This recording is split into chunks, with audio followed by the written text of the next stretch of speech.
Little lecture on Asia, um, kind of be, kind of in and around the early Common Era. Probably go back a little bit too. Gonna try to make this a little shorter, so I tried to underline a little less than last time. So hopefully this goes a little quicker than the last lectures. All right, so the first kind of civilization in Asia that we're going to talk about would be China. If you didn't know, the history of China has been organized into dynasties.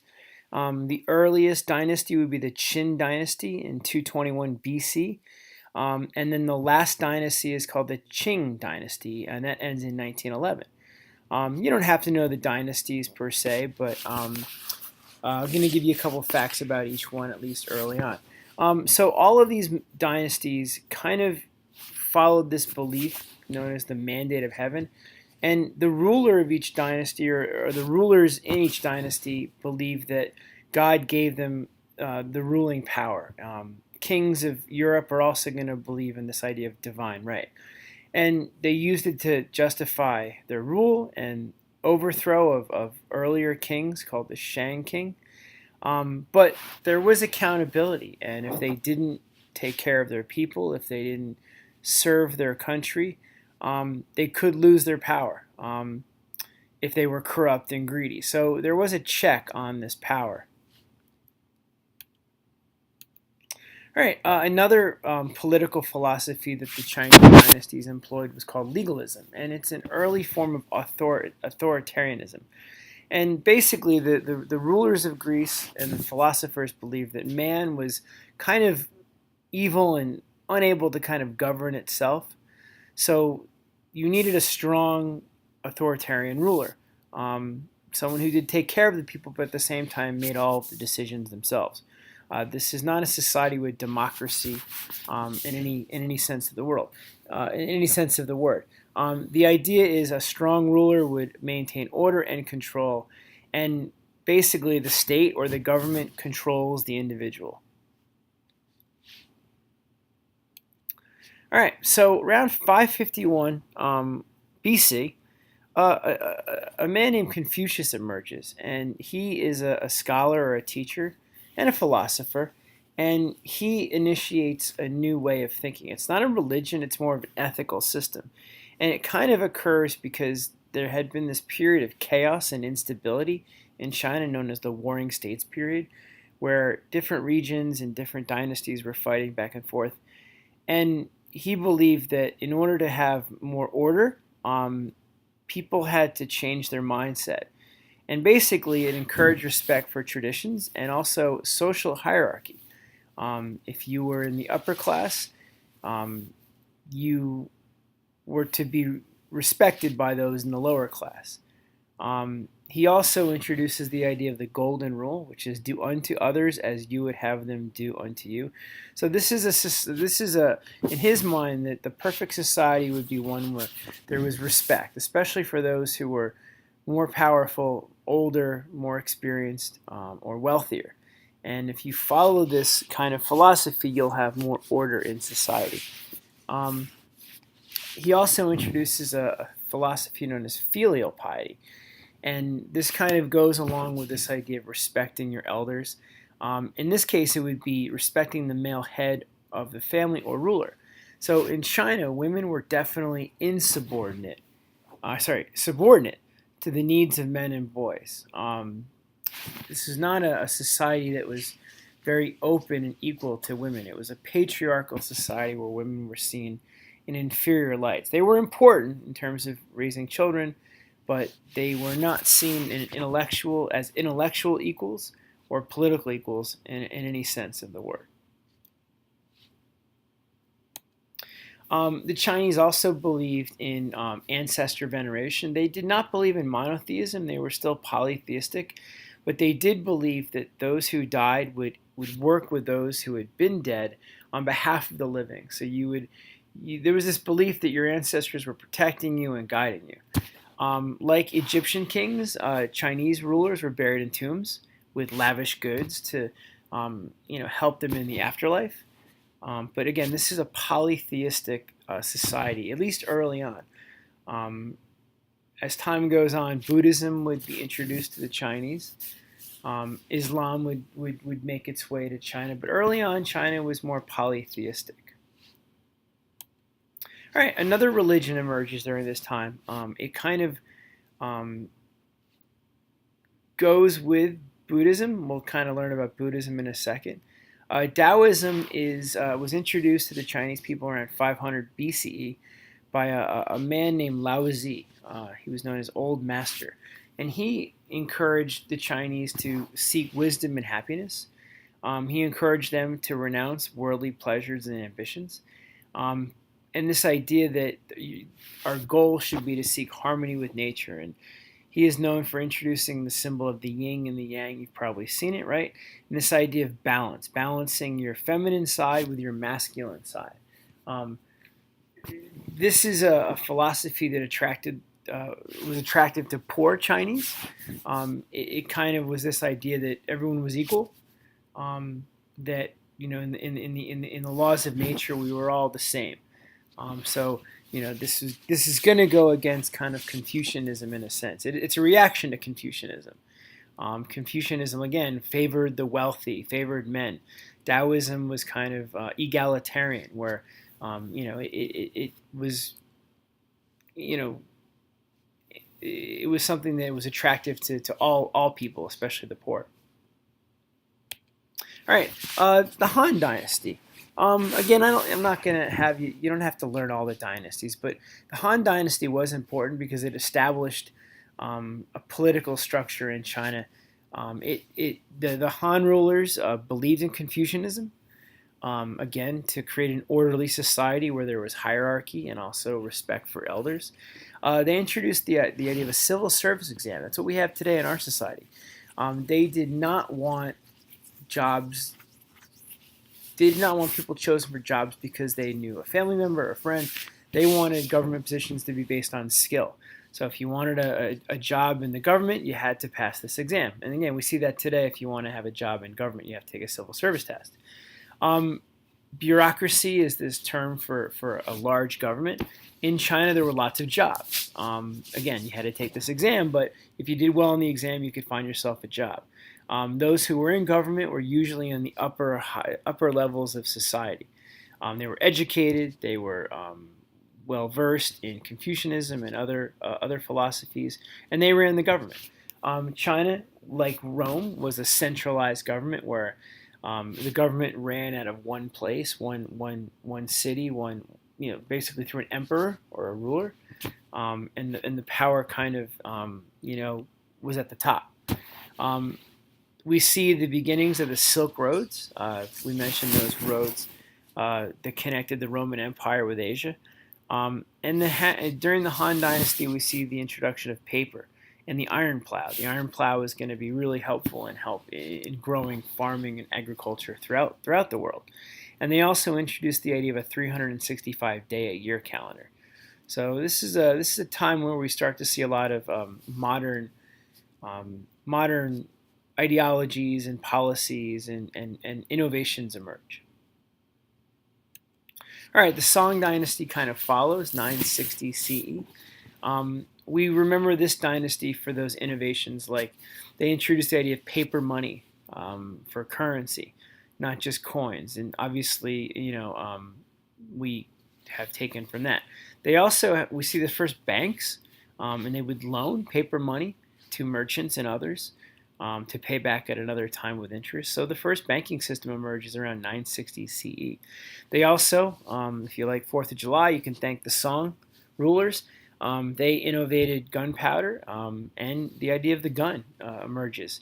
And they also implemented fireworks. They also introduced the magnetic compass for sailing and the rudder for sailing, and woodblock printing, kind of the early, keyboard.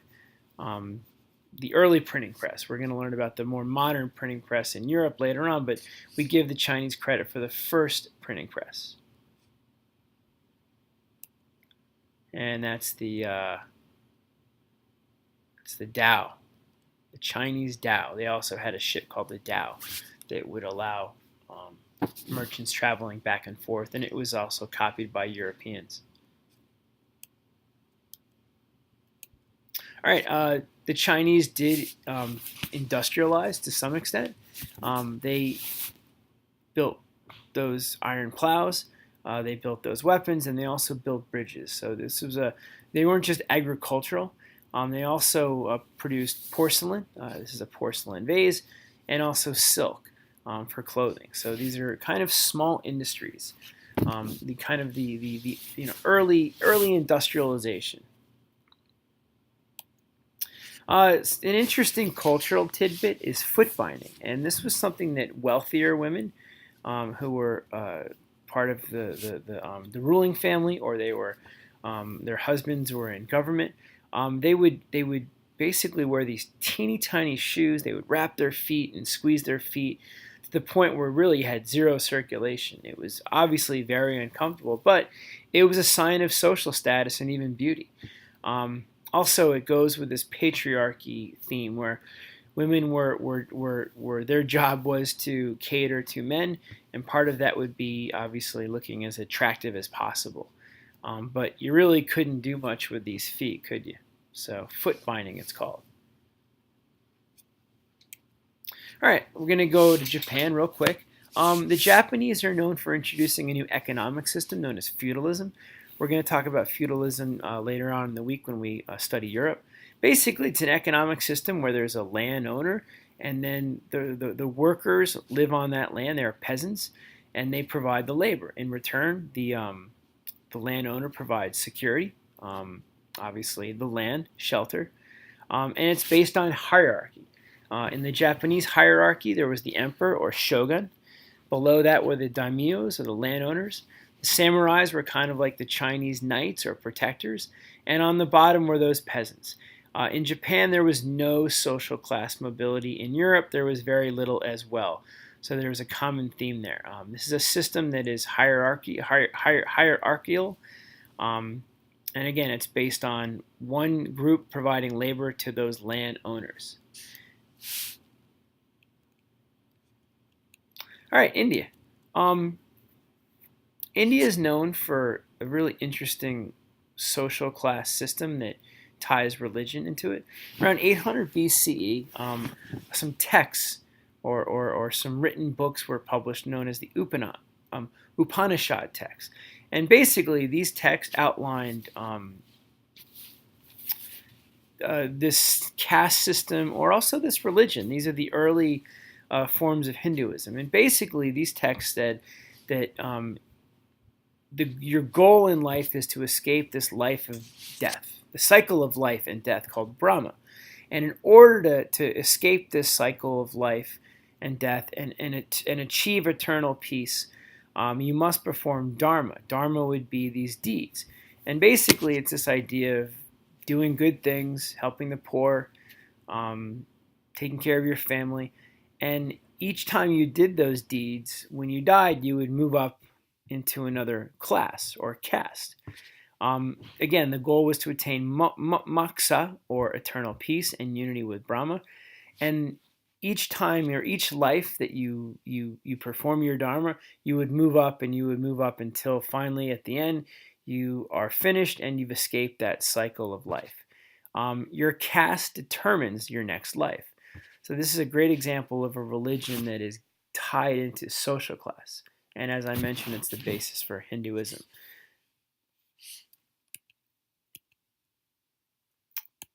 The caste system is very simple. If you were a Brahmin, you were again in the educated class or the priestly class. You were basically at the end of your cycle. In your last life, you were probably a warrior or you were a landowner. At the bottom, you'd have the peasants. They are in the early stages of their cycle of life. And in order to go to the next class when you die, the merchant class, you have to perform those good deeds. At the bottom, you had a group known as the Untouchables. I guess that would be considered the lowest class. And these were people, they were called Untouchables because they were known for cleaning up animal waste, dealing with dead bodies. They were outcasts. So that would be the bottom rung. But pretty important people, right? Cleaning the cities, dealing with those who passed away, but they were known as the Untouchables. All right. Another religion that emerges in India, in addition to Hinduism, was Buddhism. Siddhartha Gautama, 530 BC, um, he kind of breaks away from Hinduism, and his goal is to seek this enlightenment. And he noticed that when he would travel throughout India, he would see terrible suffering from those lower classes, and he didn't really quite understand it. He didn't really, it didn't make sense to him. So he basically decided to live a life without pleasures. He believed that it was important to meditate and reflect.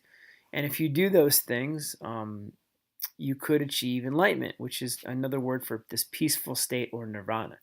And Buddhism becomes very popular. Eventually, it actually um, loses its influence in India in the 1800s, but it does spread to China, Japan, Vietnam, and Korea through the help of missionaries and others. Um, like Christianity and Taoism, Buddhism appealed to the poor because it rejected this idea of a social hierarchy that, like Taoism or Christianity, anyone could believe and anyone could be saved if they just meditated, performed good deeds, and kind of followed that gospel. Um, he also promoted, or Buddhism promotes, the Four Noble Truths, and this idea is that you have to accept the fact that all life involves great suffering. Suffering stems from this desire for pleasure, so you have to reject those things. And if you can do that, if you reject those desires, you can achieve enlightenment. And this idea of following Buddha's Eightfold Path. This is an interesting picture. This is in Vietnam in the 60s, and this is a Buddhist monk who was actually protesting the poor treatment of the South Vietnamese dictator, the poor treatment of the people, and his protest was to burn himself alive. And many of these Buddhist monks would do that again as a protest of the poor treatment that this dictator was performing, a dictator that we actually supported because he rejected communism. All right, Ashoka the Great. We do want to. He's important to this Buddhism legacy. Around 268 BC, he converts to Buddhism after looking at how destructive his battles were. I guess he kind of had an epiphany, or kind of saw the light, and he is going to play a huge role in spreading Buddhism to Asia. Um, he is going to send monks to Asia. He's going to build monasteries, and we give him a lot of credit again for spreading Buddhism outside of India. He also ends slavery as part of this enlightenment, and he did call for servants to be treated fairly. So a pretty good guy who kind of again sees the light eventually. All right, so we do India was very important in terms of trade. They were known for their cotton, their carpets, their tan leather. That's a picture of the tan leather. Their stonework, silk, and spices, and those are goods that were going to be exported or traveling from India to Europe, to Africa, to the Middle East. In return, obviously, for those products. Um, India had a the Indian traders definitely made their way to East Africa as a result, mostly because of those new sails, those dhows, the Chinese compass. So we're going to see a lot of trade between Africa and India. Eventually, Europeans are going to travel to India for these goods. We'll do that kind of in the next couple of weeks. And don't forget those Silk Roads that originated in China. They also ran through India. Again, products from India are going to make their way to Europe. Eventually, Europeans are going to want to find an easier route instead of traveling along those dangerous Silk Roads by boat, and they will do that eventually. And that's the Roman lateen sail that, as time would go on, would get innovated or developed even further. All right, so as Buddhism and Hinduism are emerging in India, Islam is spreading into India as well. So India, you're going to see three different religions. How did Islam spread? Through the Silk Roads, missionaries, other traders, And it's interesting, the wind had something to do with it. You had these monsoon winds, these incredible storms or hurricanes or cyclones that would emerge. And so, if you had left Arabia and sailed to India, you had to wait these winds out before you made it back home. We're not talking about a day, we're talking about weeks and maybe even months. And while you were there, while you were in India, if you were an Arabic, trader, you spent time in India teaching the people of India about Islam. You were interacting. You were even marrying, um, Indian women. So we see that exchange happening, and a lot of it had to do with waiting out these winds. Also, the poor, those lower classes, they were in India were attracted to Islam, like Christianity, like Buddhism. It kind of called for equality, all believers. It didn't matter if you were rich, poor. You could achieve nirvana or heaven, or you could go on to the next life by just believing, not necessarily waiting to go to the next caste and the next caste and the next caste. And that was the appeal of Christianity as well. Just believe, right? It doesn't matter if you're poor, rich. If you believe, if you perform good deeds, you can, make it to heaven.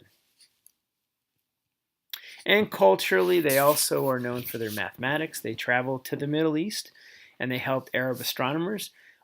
The Arabic number system did originate from India. So the Indian scholars were some of the earliest and most successful mathematicians. All right, that's it for now. Hope that was a little quicker. Make sure you get those notes, and I'll see you next time. Or I'll see you